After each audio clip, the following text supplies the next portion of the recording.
My name is Peyton Franklin and I'm going to be giving my oral presentation over Frida Kahlo. She was born on July 6, 1907 in Coyoacán, Mexico City, Mexico. As a child, she suffered from polio, which caused her right leg to become a lot thinner than her left, so she wore a lot of skirts to help hide this. Also, while she was 18, she was involved in a very serious bus accident and a handrail punctured through her hip, and this caused her to have a broken pelvic bone, it pierced her uterus, broke her spine in 3 different places, and her right leg in 11 places. Because of the accident, she was left in a full-body cast for 3 months, so she couldn't do a lot. But while she was in the cast at home, she decided she would go ahead and try to start painting. She finished her first self-portrait in the following year after the accident. When someone asked Frida why most of her paintings were self-portraits, she stated, "I paint myself because I am often alone and I am the subject that I know best." When she became more serious about her artwork, she decided to reconnect with Diego Rivera, who she met in school, because he was also an artist and she wanted to get some feedback from him. Not too long after they reconnected, they began a romantic relationship, and then they were married in 1929.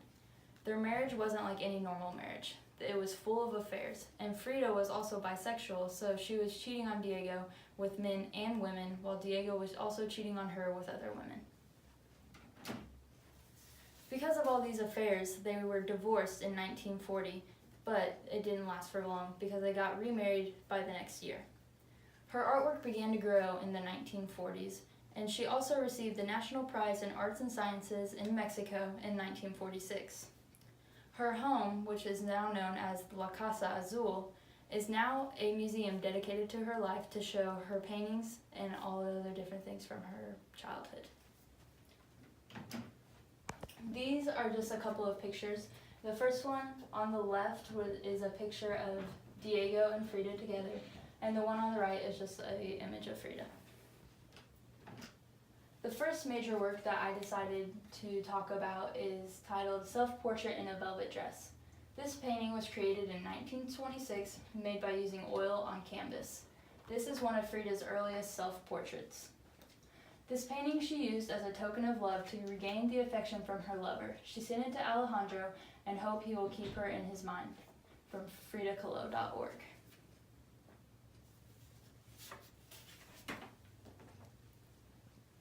So the subject matter of this painting would be Frida herself, and the form would be the light colors of her skin compared to the dark colors of the background to help make her stand out more and make her seem closer to the viewer.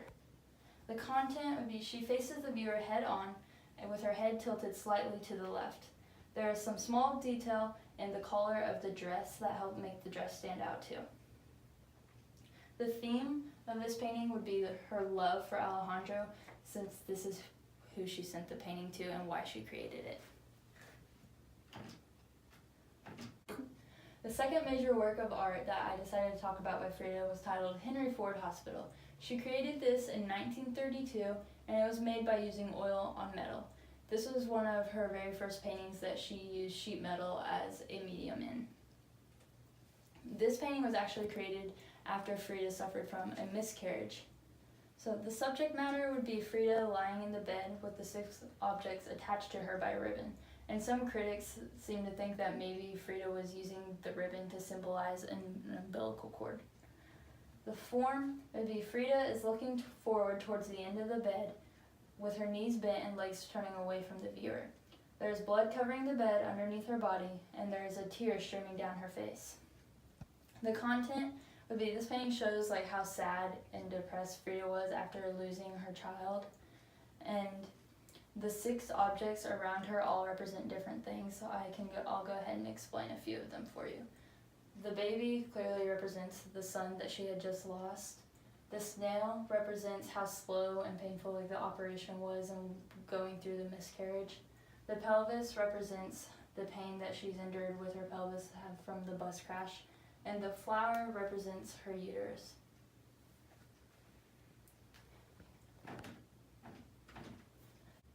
The third major work that I decided to talk about is titled Viva la Vida, or Watermelons. She created this painting in 1954 by using oil on masonite. This was actually one of her last paintings, and she finished it just 8 days before she passed away. The subject matter of this painting would be watermelons. They're cut and uncut in different shapes and sizes. The form, the white lines that she used on the outsides of the watermelons, like in the rinds, help make it look more realistic and help highlight the picture. And the different shades of green that she used on the outsides of the watermelons help make them look more realistic, and also the different shadings of blue in the background. Content. Each watermelon is different. The slice in the front really stands out because she carved Viva la Vida in it with her name right underneath.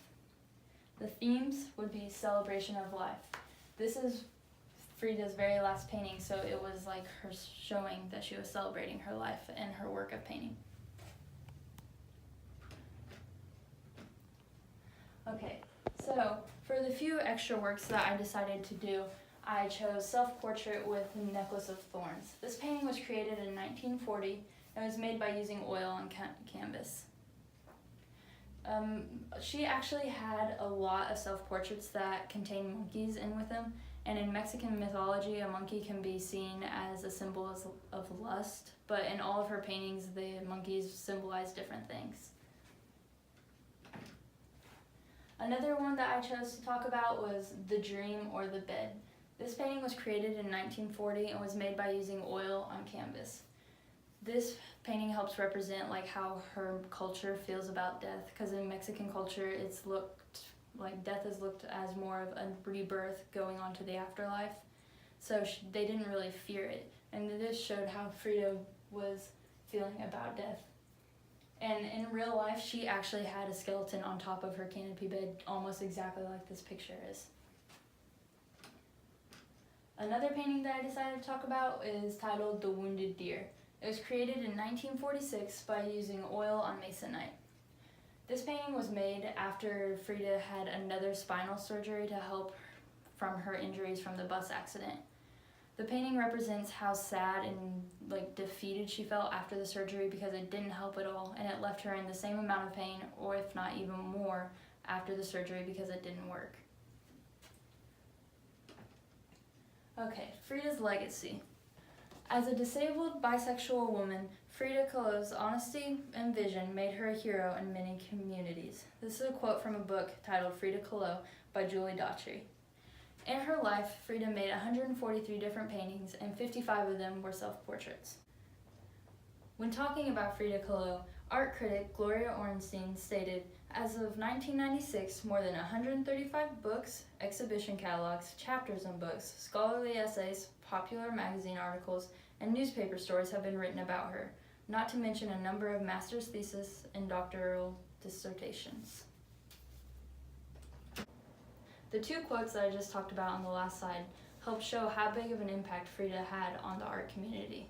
Even though she was in a lot of pain throughout her whole life, she was still a very strong woman and never gave up.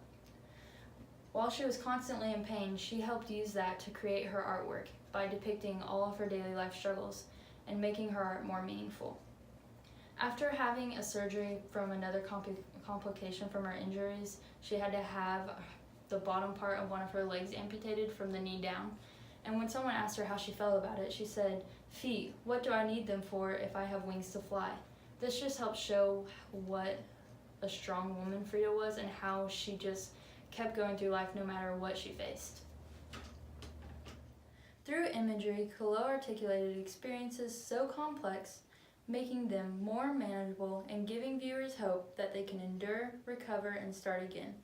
This quote is from theartstory.org, and it really just helps explain how Frida connected with all of her viewers by painting the struggles that she faced in her daily life, such as all the pain that she endured from all the injuries she sustained in the bus crash.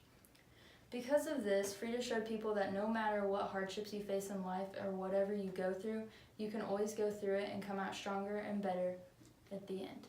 Thank you.